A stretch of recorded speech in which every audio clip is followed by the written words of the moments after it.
There it is. I knew it was here. I was looking for this tool for a week, and I remember that I used it in the TR4, which sits covered for weeks now.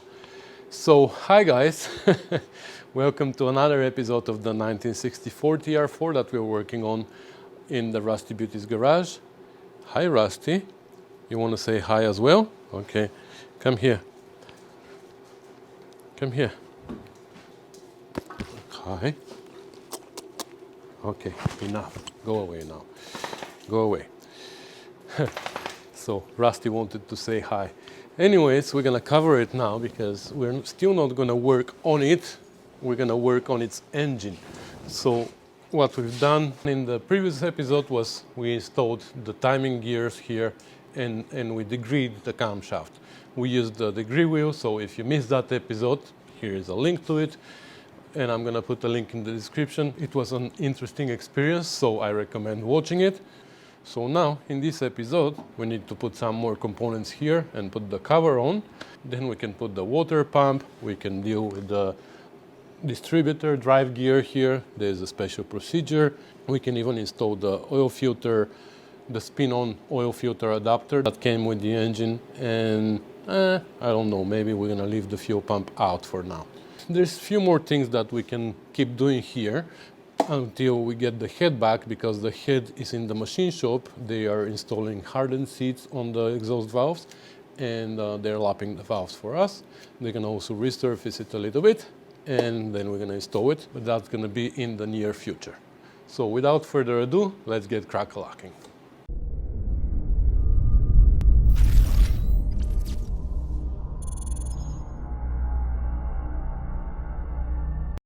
So here we installed some of the bolts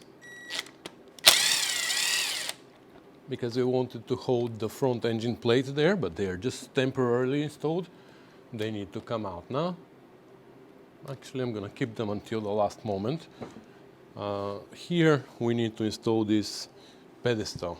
I'm going to go clean it up a little bit. Okay, that's good.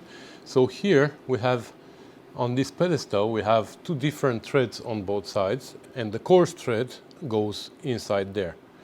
On the outside, we have a nut with fine threads. So this is a pedestal, which, along with all the other bolts on the timing cover, holds it in place, and it has this surface here to provide support for the cover, because if it wasn't there, you can tighten as much as you want and you can bend the cover. Okay. So that's tight. I'll see if I can find a fiber washer or something to put inside. The other thing that we need to put there, well, look at this, even this is worn. So this engine, if you remember here, this engine plate had a big groove here it was damaged from the tensioner, which is here, the new tensioner. Let me actually take it out. So that's how the tensioner goes. And the tensioner made a big groove here, which I welded, but there was also a big groove right here, which is weird because the tensioner can't go there. Also, the timing cover had a hole here, which was welded at some point. And now what I notice also is that this nut here at the bottom of this pivot for the tensioner, look, it's so damaged. So what I think happened here at some point is, I think at some point something really major happened here, like the chain broke and it just made a mess inside here, and that's what led to the initial engine rebuild that was done before. And I believe that also somehow this is related to the bent push rod that we had. Anyway, so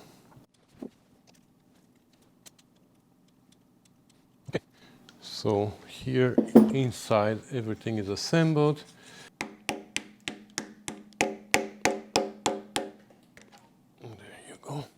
And before we forget it, we're gonna put our oil thrower here, which goes like this with the dished part out.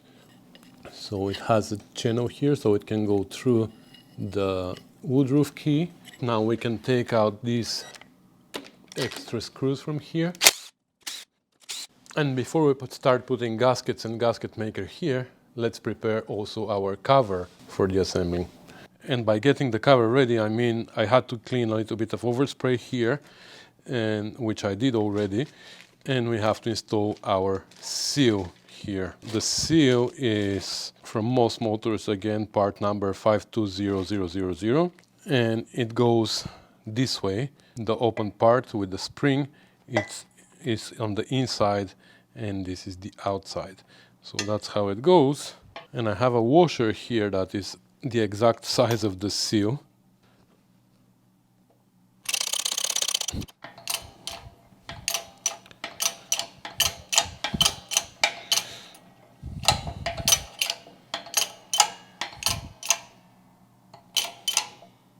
Okay, I believe it hit the end. Alright, so here in the previous episode I mentioned that the gasket that goes behind the engine plate, between the block and the engine plate, didn't match perfectly the holes here. And when I put the bolts there and I started tightening them, it works well, not a problem. But I just want to test fit this gasket too and make sure that it fits better. Because if it doesn't, this is going to be a problem here. This one is much thicker. But no, not a problem. This one fits well.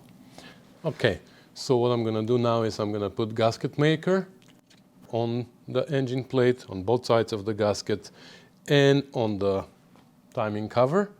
And then I'm going to bring you back. Oh, by the way, I put a copper washer here, so I don't forget it. I already put it there. And before I forget, I'm going to check some of these holes here. Okay, this is a blind hole. This is a blind hole. This is a blind hole. Oh, this is not. Where does this go? This goes inside the engine. So here on this boat, we're going to put a copper washer because we don't want it to leak from here. And here as well.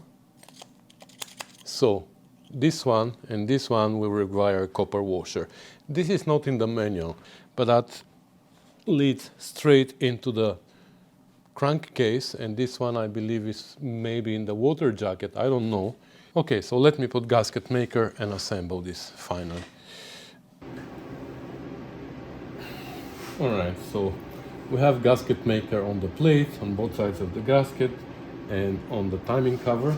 We have this copper washer here, and one thing that I forgot is this dowel pin here that needs to go in. It's a guide for the cover. Okay, so I'm gonna put this to one more time so we can spin the engine, because what we want to do is put some assembly lube on the chain.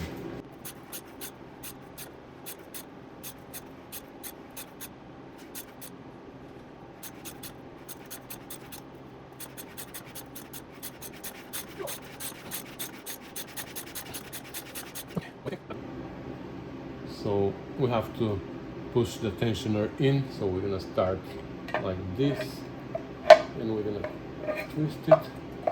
There you go.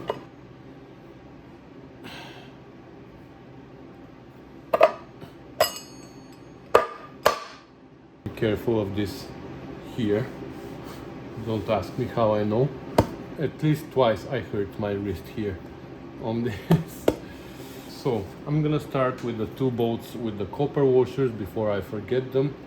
So on these I'm not gonna put lock washers.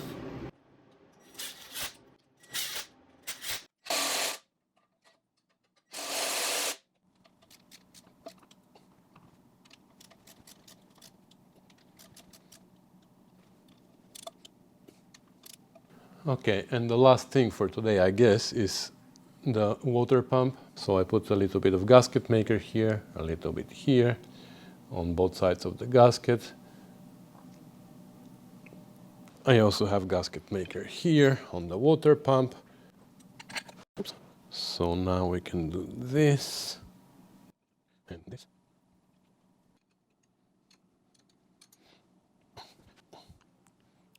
Okay, now we can assemble our pedestal here for the fun blade. There's a lot of fun. So how it goes together is obviously the two halves go together like this. Then this flange goes through them, and this pedestal goes like this, and then these bolts go through. So there's two important points here. First of all, it is how this flange is oriented against this dot. So we know that the crankshaft position at the top dead center of the first cylinder is with the woodroof key down. So that's how this flange needs to be at top dead center of the first cylinder. But in the meantime, this flange with the dot needs to be pointing up. The dot needs to be pointing up because that goes against the marker on the timing cover. So it's important not to forget this point. So that's how we're gonna assemble them. And the second thing is that you have to do this before you put it on the engine. You can't do it on the engine because these bolts, you can't put them from behind.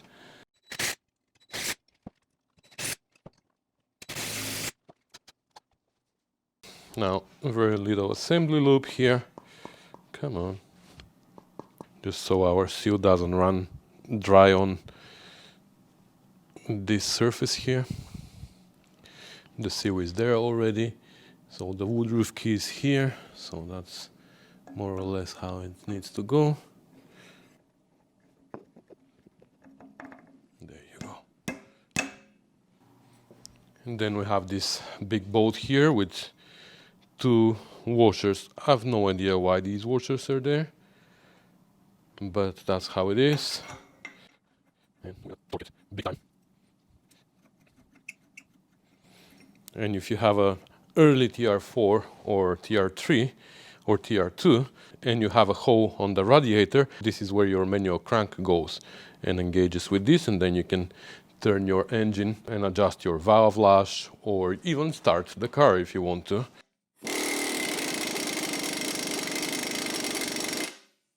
Okay, and with that, the front end is assembled. Let's focus on that side now. And what we have here is the oil filter. We have actually an oil filter adapter here. And I didn't paint it, but I think I'm gonna keep it black. Because, I don't know, should I paint it green too? Definitely not yellow.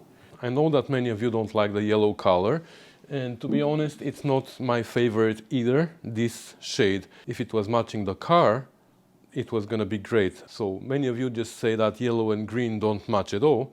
For me, they do. It just needs to be the same color as the car. Unfortunately, though, that was the only shade of yellow that I could find.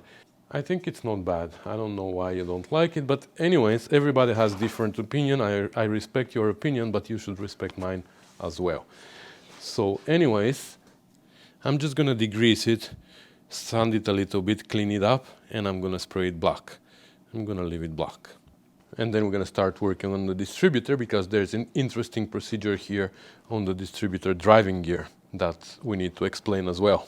Okay, so the oil filter adapter is painted and now we can deal with this gear here and the pedestal. This is called the distributor driving gear, but this gear is not driving only the distributor. It's driving also the oil pump through this shaft and our tachometer on the dash. How it works is, this is the gear that engages with the gear on the camshaft. You remember in one of the previous videos I explained to you that there's a gear here on the camshaft which drives the distributor drive gear. So when we drop it down there, this gear engages with that gear. This shaft, the bottom of this shaft has, I don't know what should I call it, like a flathead screwdriver thing, and it engages with the top of the oil pump, which is down there. I didn't show it to you before, but the top of the shaft of the oil pump has a slot which engages with this. And then the top of the gear has another gear which goes inside our distributor pedestal, and when it goes in, through here, this top gear engages with the drive for the tachometer. And of course, the top slot here engages with the bottom of the distributor, and that drives the distributor. So now we know all the functionality of this gear, and let's see how it goes. Now, the relevance between the camshaft and the oil pump, and between the camshaft and the tachometer gear doesn't really matter. So how we engage it with the oil pump or with the tachometer gear is not important. But the relevance between the camshaft and the distributor is important. That's why it's important how we engage this gear with that gear, so we have the correct position of this slot at the end, so we can put the distributor on top and everything will match. But we're going to talk about this positioning a little bit later. First of all, let's deal with the pedestal, because also that's important. When we put that gear down there, you see the bushing inside. It provides bearing surface for the gear, because this surface of the gear lays on top of that surface and it spins on it. But at the top we also have the bottom of the pedestal on top of this gear here. So what happens is this gear gets trapped between the pedestal and that bushing. So now if we tighten the pedestal too much, it's gonna put a preload on the gear. If we leave the pedestal a little bit too high, it's gonna leave too big of a gap and the gear is gonna play here. So we have a certain amount of play that we need to provide for this gear. Just loose enough for it to spin, but not too loose to have a lot of play. And before we start the procedure, we're going to do a trick here. We're going to take this shaft out for a second. It comes out, and we can put the gear, engage it with the camshaft, and here we're going to put a piece of masking tape. I haven't done that before, but it just occurred to me. We're going to put a piece of masking tape here.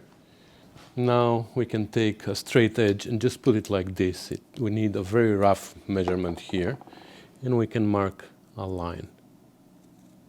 So this shows us the height of the gear when it is in contact with the bushing. And you will see why we need that a little bit later. We can put the shaft back on, engage here the woodroof key, and now we can put it in. Now as the gear goes down, it needs to turn a little bit to engage with the teeth on the camshaft because they are diagonal. So it turns a little bit, but now we don't know if it is engaged with the oil pump as well at the bottom, because now the slot and the tab that goes into it might be like that. So we can check that, and you can see that it still needs to go down. So now we can turn the crankshaft, which is going to turn the camshaft as well and our gear as well, but it's not going to turn our pump because there's nothing to drive it yet.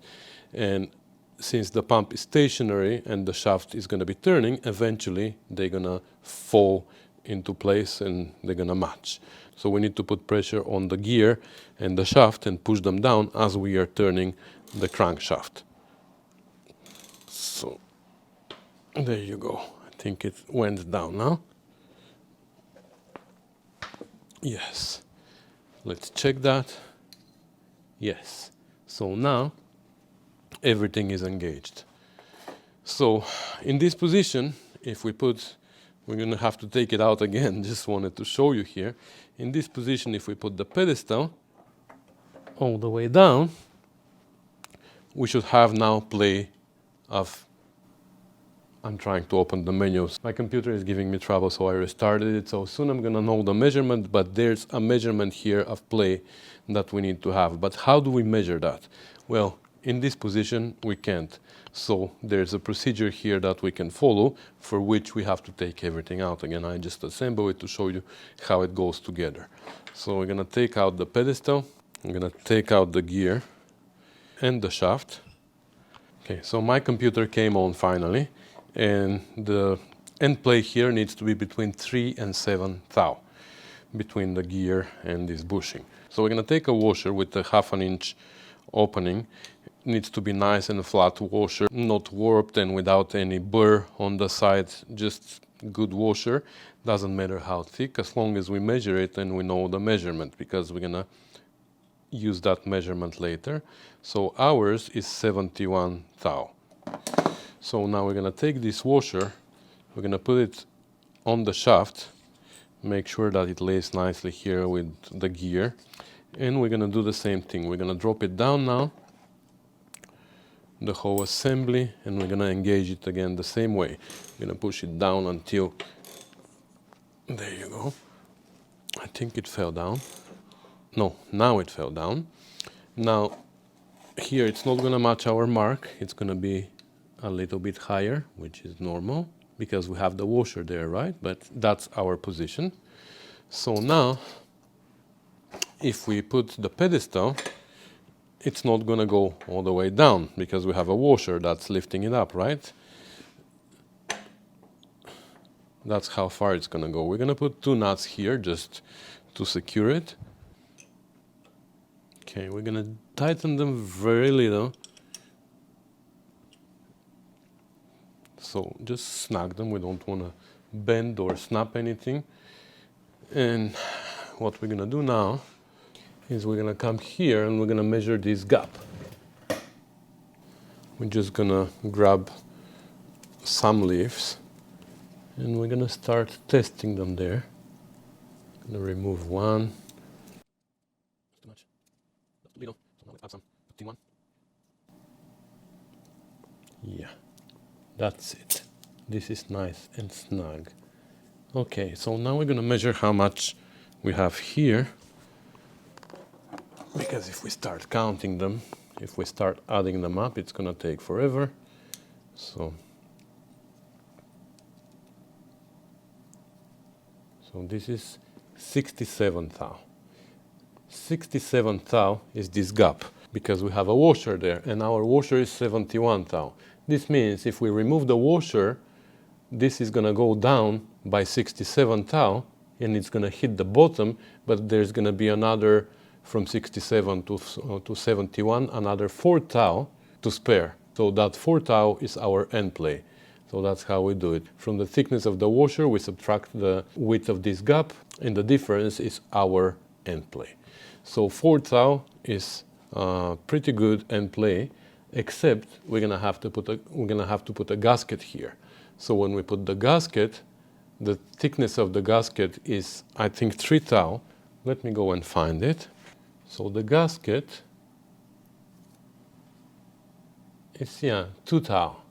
And they give you in the set 2 gaskets, just in case you need to add them as packing pieces here to adjust your end play. But I believe we're gonna be fine because we have 4 now.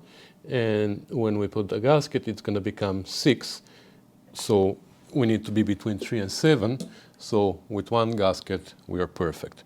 And now I'm not going to assemble it permanently because I want to take out the gear one more time when the engine is in the engine bay.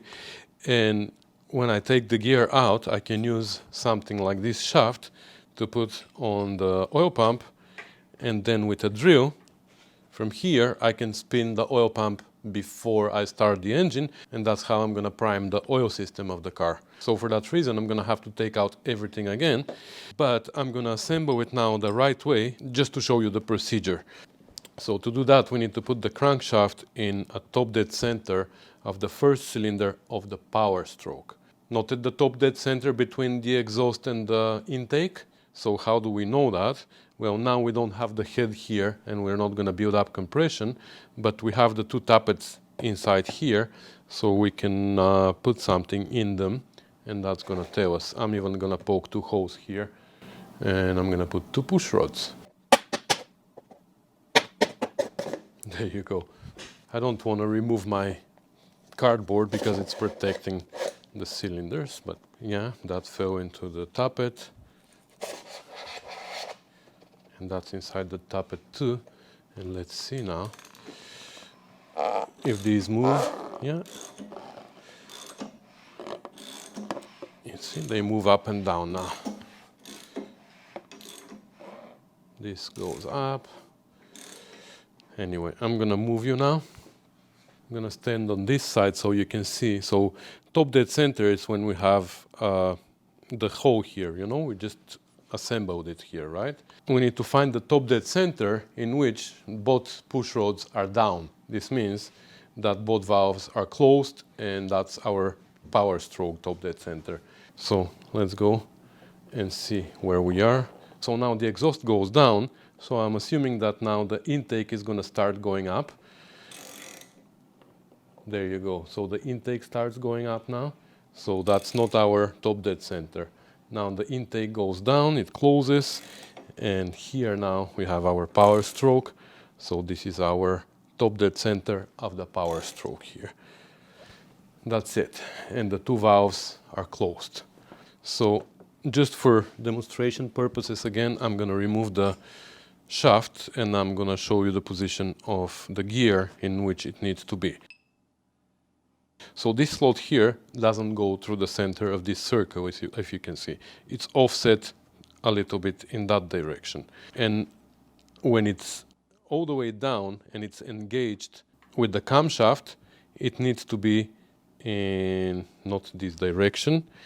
The slot needs to be pointing to the first push rod. If you have the head here, you have the tubes on the head. Now the head is not here, it's in the machine shop, so I can't show it to you.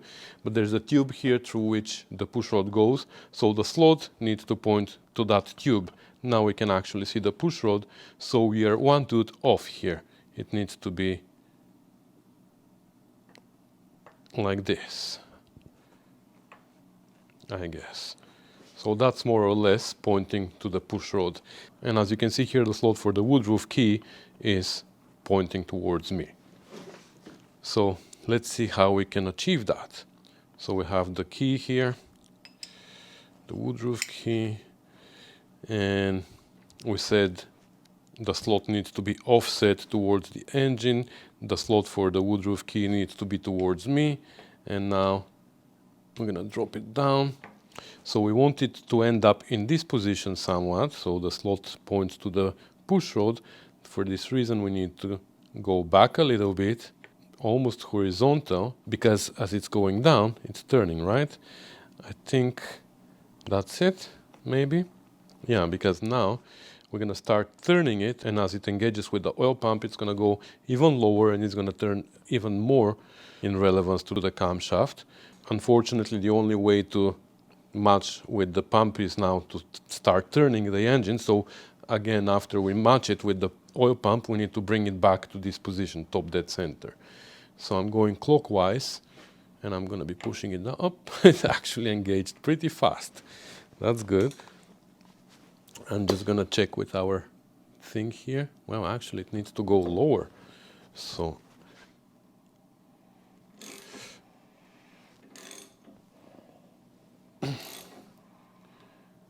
come on. Oh, now it went down, I think. So I made a full turn. Let me see. Yeah. Like this. Okay, so now it's engaged. So now I have to go back to that top dead center. Oops, it's coming out now, you see? Well. So I'm just going to keep it down, because as I'm turning the crankshaft backwards, the gear is trying to come up. So I'm keeping it down and I'm going back to that top dead center. Right there. And now it is pointing towards the push rod, you see? So that's the correct position of it.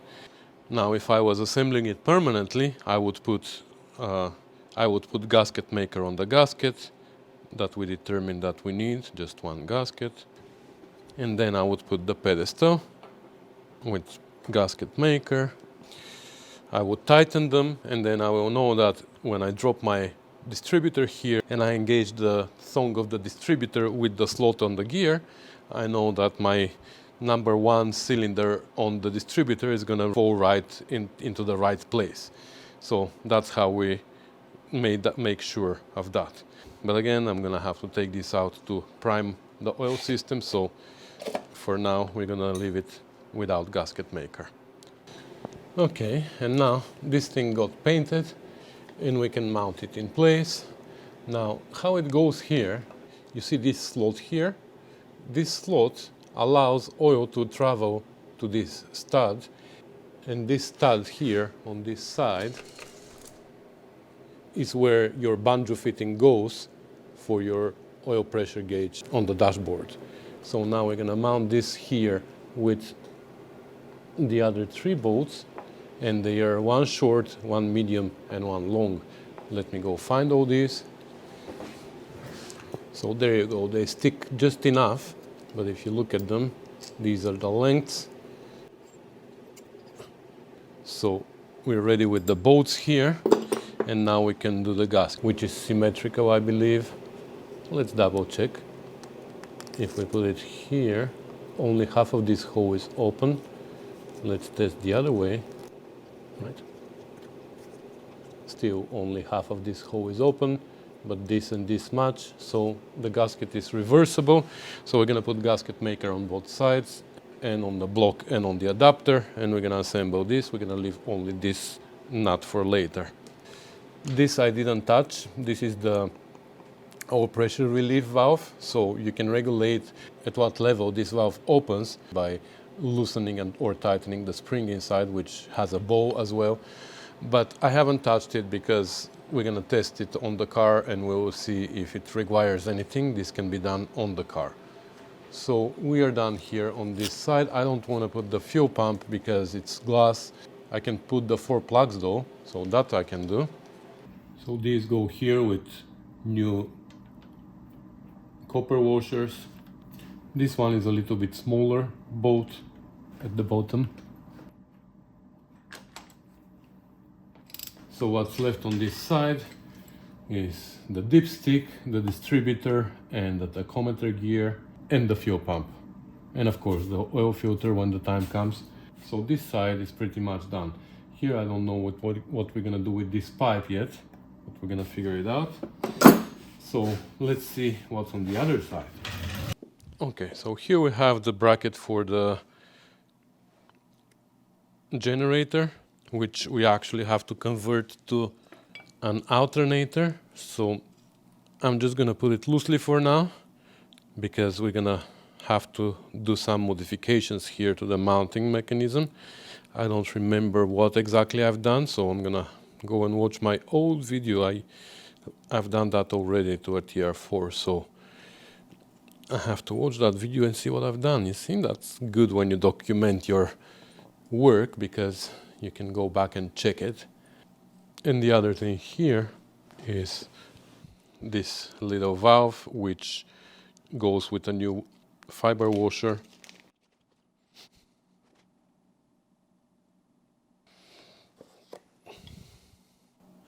And I have to make sure that it's closed so we don't leak from here. And that's done. So this side we don't have much to do here. So what I'm gonna do is I'm gonna flip it upside down and we're gonna put the gasket on the oil sump because I left it for now, but I believe that now we don't have any more work inside the engine, so we can assemble it permanently. Alright, for this I'm not gonna hold you here. I just wanna show you a few key moments before I start. So what I do usually is I put the gasket where it goes because it's tricky now. It needs to match all the holes, which it doesn't right now. So, wow, from all 4 positions, of course, the last one is going to be the correct one. You see, okay. So that's how it goes. So now I'm going to take a Sharpie and I'm going to mark where it goes because you see there's so much surface here that is not covered by the gasket, and I don't need to put gasket maker there. Same here. And even on the inside, as long as I cover in between here. So that's one key moment. The other key moment is the screws that go in here. You have to be careful, first of all, with the torque, the screw that goes here into the ceiling block, and second, the length of the screws for here and here. Like most of them are through holes, so the length of the screws is not really critical, but here in the front and here I believe some of these are blind holes, these 2 at the back as well. So make sure to put a screwdriver or something to see how deep the hole is before you put a screw there, to make sure that your screw is not gonna, what's the right word? It's gonna hit the end. I mean, it's gonna hit the end of the hole, but there was a word for that. I'm sure it's gonna come to me sometime later. It's gonna back off, it's not gonna back off, it's gonna, whatever. I know you're yelling at the screen right now, it doesn't come to me. So anyways, I'm gonna do this on my own, and I think that's gonna be the end of this video. So let me start putting some gasket maker here as we are having the final chat. Yeah, let's be efficient. Let's not just talk, let's work while we are talking. Yeah, save some time. Anyway, so that's gonna be it for this video. I don't know, we didn't do much productive thing. Well, we explained some procedures, so I think it was informative at least, if not very productive. And stay tuned for the next. And I don't know what we're gonna do in the next one because we still don't have the head. The head is in the machine shop. Actually, it's been only 3-4 days, so it is normal. I don't blame them. So what they're doing there on the head is they're installing hardened seats, they're lapping the new valves, and they're gonna resurface it a little bit, so the gasket surface to be nice and smooth. So in this case, since we don't have the head, I have two options here. One option is to finish the transmission. If you remember, on the transmission I had a solenoid needs to be replaced and then wire it so we can make it work electrically, because we made the overdrive work by engaging the operating valve manually, but we want to make it work electrically.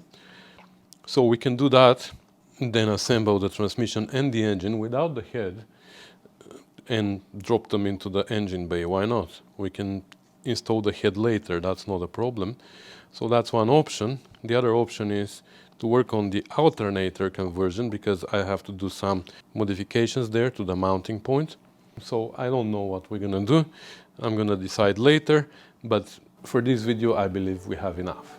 So thanks for watching, guys. Thanks for commenting, subscribing, sharing, supporting the channel financially and emotionally with your comments. It's really, really appreciated. And yeah, like I said, stay tuned for more episodes on the TR4 and on the GT6 for that matter, because we're working on the GT6 at the same time, and a little bit on the Miata as well.